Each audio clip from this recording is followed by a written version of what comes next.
Hello दोस्तों, मेरा नाम दीपांशु है। स्वागत है आप सबका पैरामेडिकल विज्ञान में। दोस्तों, आज का हमारा टॉपिक है स्टरलाइजेशन। स्टरलाइजेशन एक ऐसा प्रोसेस है जिसमें कि हम किसी भी आर्टिकल को, कोई भी सरफेस हो गई हमारी, कोई भी चीज़ हो गई, उसको हम फ्री करते हैं किसी भी लिविंग माइक्रो ऑर्गेनिज्म से। फॉर एग्जांपल, कोई भी बैक्टीरिया वगैरह कोई भी चीज़ पे ना हो, वो हम श्योरिटी करते हैं किस प्रोसेस से? स्टरलाइजेशन प्रोसेस से। स्टरलाइजेशन की खासियत ये होती है कि ये आपका वेजिटेटिव फॉर्म और स्पोर फॉर्म दोनों को ही क्या कर देता है? रिमूव कर देता है। ठीक है। अब दोस्तों, वेजिटेटिव फॉर्म क्या होती है?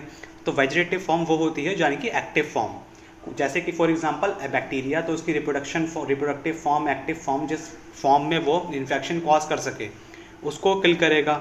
साथ ही साथ स्पोर फॉर्म भी वो किल कर सकता है। स्टरलाइजेशन का प्रोसेस करता ही है।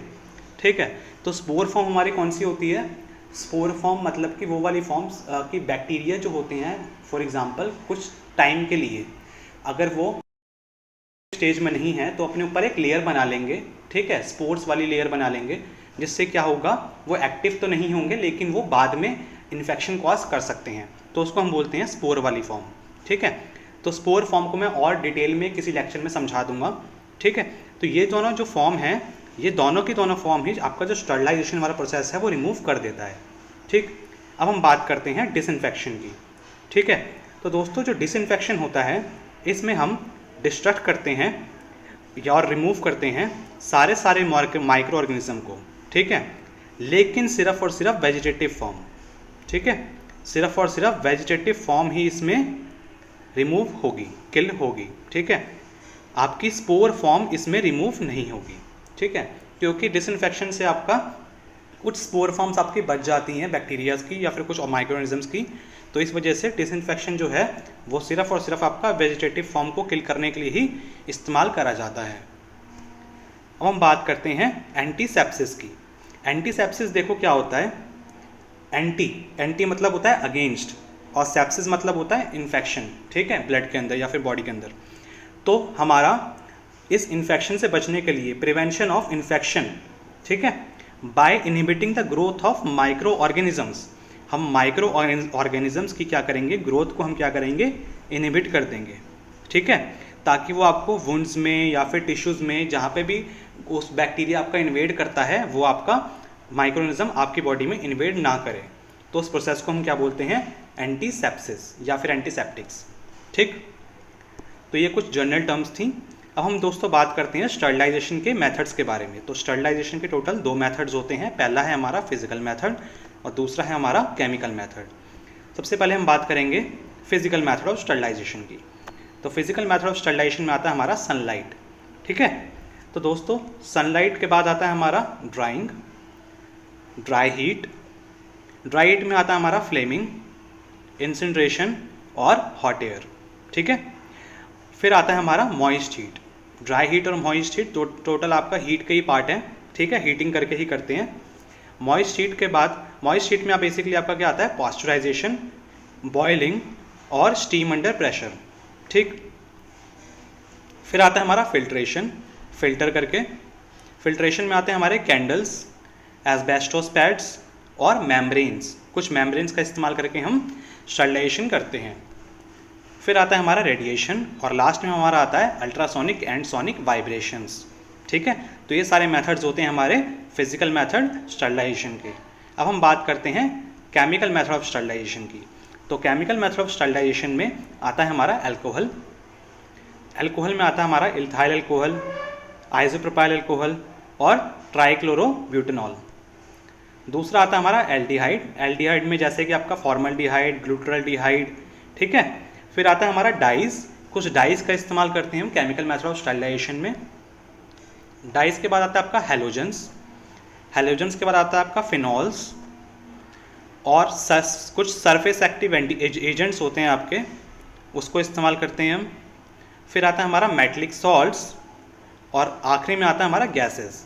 गैसेस में जैसे कि इथाइलिन ऑक्साइड या फिर फॉर्मल्डिहाइड गैसेस का हम इस्तेमाल करते हैं। ये सारे मेथड हैं हमारे केमिकल मेथड स्टरलाइजेशन करने के। तो दोस्तों, आज की वीडियो हम स्पेशली जानेंगे फिजिकल मेथड्स। ठीक है। और हम केमिकल मेथड इसके नेक्स्ट पार्ट में जानेंगे। तो फिजिकल मेथड ऑफ स्टरलाइजेशन में आता है हमारा सबसे पहले सनलाइट। दोस्तों सनलाइट में क्या होता है, आपको याद रखना है, सनलाइट में आपकी यूवी रेज क्या करेंगी, नेचुरली स्टरलाइज करेंगी हमारे इक्विपमेंट्स को। ठीक, दूसरा आता है हमारा ड्राइंग। ड्राइंग क्या होता है, ड्राइंग देखो हमारे जो बैक्टीरियाज होते हैं ना, उनको मॉइस्ट इन्वायरमेंट चाहिए होता है। कैसा, नमीदार इन्वायरमेंट उनको चाहिए होता है ग्रो करने के लिए। ठीक है, लेकिन अगर उनमें से हम नमी निकाल लेंगे, उस इन्वायरमेंट में से हम मॉइस्चर निकाल लेंगे, ठीक है, ड्राई इन्वायरमेंट कर देंगे हम, तो वो आपका बैक्टीरिया जो है वो ग्रो नहीं हो पाएगा और बैक्टीरिया आपका किल हो जाएगा। ठीक है, लेकिन ये मेथड से नॉर्मल आपके बैक्टीरियाज जो वेजिटेटिव फॉर्म में हैं वो तो किल हो जाते हैं, लेकिन जो स्पोर्स वाले होते हैं, मैंने बताया था जो स्पोर्स होते हैं, प्रोटेक्टिव जो कवरिंग बनाते हैं अपने ऊपर, ठीक है, वो आपके अनअफेक्टेड होते हैं इस मेथड से। ओके, आगे हम देखते हैं हीट मेथड। तो दोस्तों मैंने बताया था आपको कि हीट मेथड में आपके दो मेथड आते हैं। पहला आता है हमारा ड्राई हीट और दूसरा आता है हमारा मॉइस्ट हीट। ठीक, तो इन दोनों को देखते हैं। सबसे पहले हम देखेंगे ड्राई हीट। ड्राई हीट में दोस्तों आपका आता है फ्लेमिंग। सबसे पहले हम देखेंगे फ्लेमिंग। जैसे आपको दिख रहा होगा इमेज में, ये आपकी इमेज है, इसमें आपको दिख रहा है कि ये बंसर बर्नर है। ठीक है, ऊपर इसके इनॉकुलेटिंग लूप है। इनॉकुलेटिंग लूप को हम बिल्कुल गर्म कर रहे हैं, गर्म करके देखो बिल्कुल लाल हो चुकी है ये। ठीक है, तो ऐसे ही इनॉकुलेटिंग लूप को, वायर्स को, आपका फोर्सेप्स को, इन सबको हम क्या करते हैं, बिल्कुल लाल कर लेते हैं और उसके बाद उनको हम कूल करते हैं। तो इसको हम क्या बोलते हैं, फ्लेमिंग मेथड। जैसे कि लैब्स में आपने देखा होगा कल्चर लगाते समय हम इस मेथड का इस्तेमाल करते हैं। आगे दोस्तों उसके बाद हम देखते हैं इंसिनरेशन। इंसिनरेशन बहुत इंपॉर्टेंट पॉइंट है आपका। इंसिनरेशन में देखो आपके कॉन्टैमिनेटेड नीडल्स, जितना हमारा बायोमेडिकल वेस्ट होता है, ठीक है, तो बायोमेडिकल वेस्ट जो हमारा शार्प वेस्ट होता है ना, उसको हम, या फिर एनिमल कार्केसेस को, इन सबको हम क्या करते हैं, बिल्कुल जला देते हैं। ठीक है, जैसे कि फॉर एग्जांपल नीडल्स, अब नीडल को हमने पूरा डिस्ट्रॉय कर दिया, ठीक, उसमें डिस्ट्रॉय करने के बाद उसकी जो नीडल का आगे वाला पार्ट बच जाता है बर्न करने के बाद, तो आप उसको क्या करेंगे, हम नीडल जो होगी उसका जो आगे वाला पार्ट होगा उसको हम बर्न कर देंगे और बर्न करने के बाद उसको हम लैंडफिल कर देते हैं। ठीक है, तो इनके लिए प्रॉपर लैंड्स बने होते हैं, ठीक, तो उसमें हम लैंडफिल कर देते हैं। तो बायोमेडिकल के वेस्ट की वीडियो में आपको बता दूंगा इंसिनरेशन का पूरा प्रोसेस डिटेल में। ठीक, उसके बाद हम देखते हैं hot air oven. Hot air oven में देखो दोस्तों, जो हॉट एयर ओवन है वो बहुत ज़्यादा यूज़ होने वाला मेथड है। इस पर अलग से भी क्वेश्चन आ जाता है 5 नंबर का कि हॉट एयर ओवन आपके उसके बारे में लिखिए। तो हॉट एयर ओवन जो है आपका बहुत ज़्यादा इस्तेमाल होने वाला मेथड है। इसको हम 160 डिग्री सेल्सियस के लिए हम क्या करते हैं, 1 आवर के लिए उसको हम रखते हैं इक्विपमेंट्स को, और ये हम स्टरलाइज करते हैं। इसमें ग्लासवेयर्स को, फोर्सेप्स को, सीजर्स को, स्काल्पल्स को, इन सबको हम स्टरलाइज कर सकते हैं इसके अंदर। लेकिन इसमें कैसी होगी, ड्राई हीट होगी, याद रखना कैसी होगी, ड्राई हीट स्टरलाइजेशन का मेथड है ये। ठीक है, सूखी हीट, इसमें कोई नमी नहीं होगी, बिल्कुल ड्राई होगा। हॉट एयर ओवन को जब हम यूज़ करते हैं तो यूज़ करने के बाद, सपोज करो आपने कोई इंस्ट्रूमेंट था या कोई इक्विपमेंट्स आपने स्टरलाइज करने को रखा अंदर, स्टरलाइज कर दिया 160 डिग्री सेल्सियस पे 1 घंटे के लिए उसके बाद कर दिया। ठीक है, देन उसको हम 2 घंटे के लिए ठंडा होने के लिए छोड़ देंगे हॉट एयर ओवन के अंदर ही। ठीक है, क्योंकि उसको हम अगर एकदम से डोर ओपन कर लेंगे तो आपके जो ग्लासवेयर्स होते हैं, या ग्लासवेयर्स बेसिकली जो होंगे ना, वो क्रैक होने के चांसेस आ जाते हैं उसके ऊपर। ठीक, तो उसको हम 2 घंटे ठंडा होने के लिए भी छोड़ देते हैं।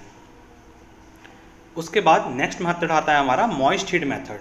ठीक है, तो मॉइस्ट हीट मेथड में आता है हमारा पास्चराइजेशन। अब ये सारे मॉइस्ट हीट जो मेथड आपको बताऊंगा मैं, वो आपके कैसे होंगे, नमी वाले। ठीक है, उसमें हम पानी का इस्तेमाल जरूर करेंगे स्टरलाइज करने के लिए। तो पास्चराइजेशन में देखो 2 मेथड आते हैं। पहला आता है हमारा होल्डर मेथड और दूसरा आता है हमारा flash process method. Holder method जो होता है हमारा, वो आपका होता है 63 डिग्री सेल्सियस पे हम 30 मिनट्स के लिए क्या करेंगे, पास्चराइजेशन करेंगे। ठीक है, और मतलब कि आपका जो सब्सटेंस होगा उसको हम हीट करेंगे। ठीक, और आपका जो फ्लैश प्रोसेस होगा, देखो फ्लैश मतलब तुरंत, बिल्कुल 72 डिग्री सेल्सियस पे सिर्फ 15 से 20 सेकंड के लिए हम क्या करेंगे, उसको पास्चराइजेशन करेंगे। ठीक, और उसको हम कूल करेंगे 13 डिग्री सेल्सियस पे या फिर उससे कम टेम्परेचर पे। तो पास्चराइजेशन बेसिकली क्या होता है, आपको मिल्क को पास्चराइज करते हैं, मिल्क को स्टरलाइज करने के लिए हम इस्तेमाल करते हैं पास्चराइजेशन के मेथड को।